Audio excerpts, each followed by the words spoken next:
Bonjour, bonsoir tout le monde. J'aimerais commencer aujourd'hui de partager avec vous les attitudes, perceptions, ensuite l'attribution. Je vous présente les attitudes sont des sentiments relativement durables. Ce sont des croyances et des tendances, comportements. Le analyser ou manifester à l'égard de personnes particulières, des groupes d'idées, d'objectifs. Notions clés, attitude, organisation et comportement. Attitude, il y a attitude stimulus, il y a comportement, c'est la réponse.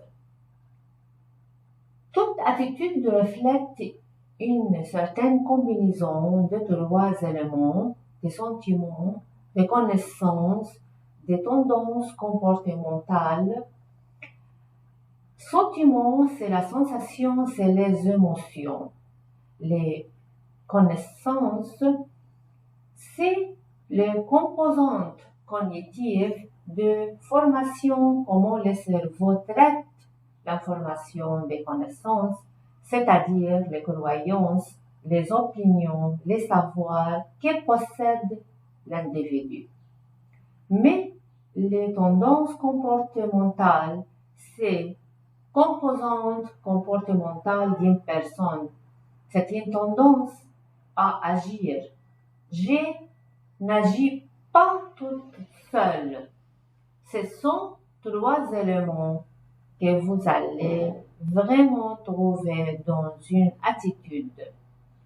C'est une prédisposition à agir et comportement de notre côté.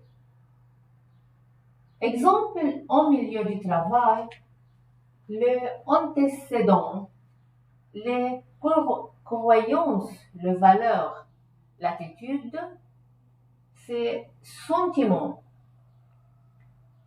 Exemple, mon poste ne comporte pas assez de mes responsabilités. L'engendre, j'aimerais pas ces emplois.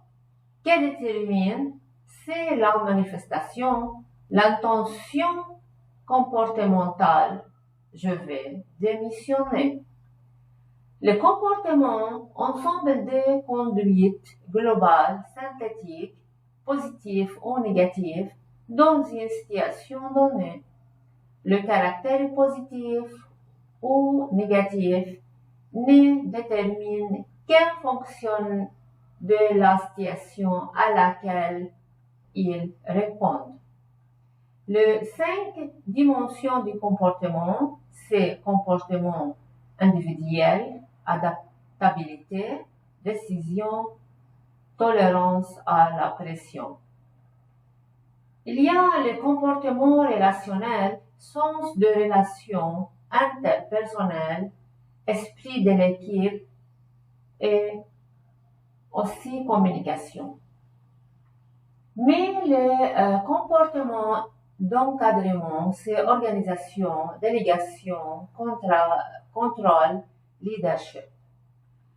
Et le comportement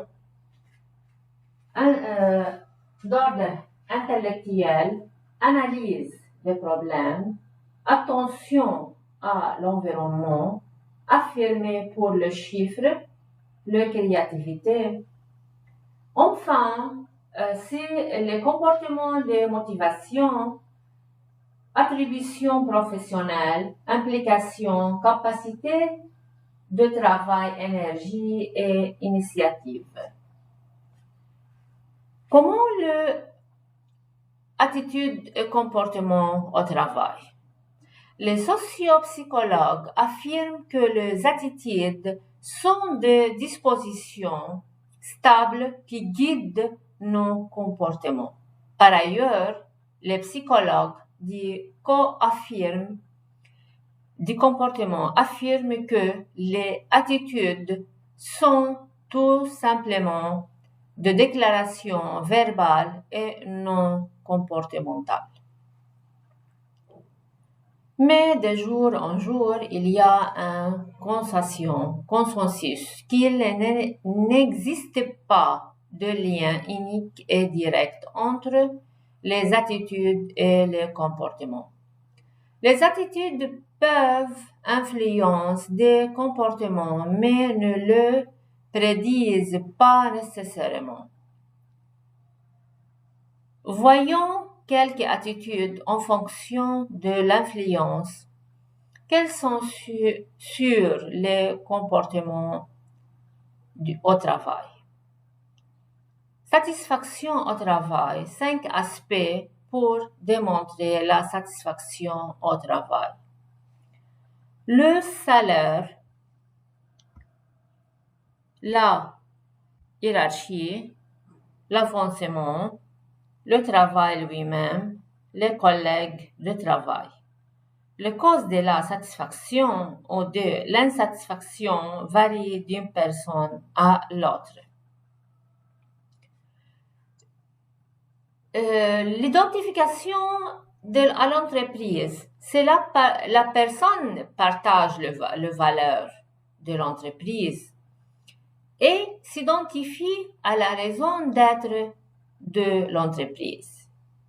Sorte d'identification à l'organisation qui influence le comportement de l'employé, identification affective, identification de convenance.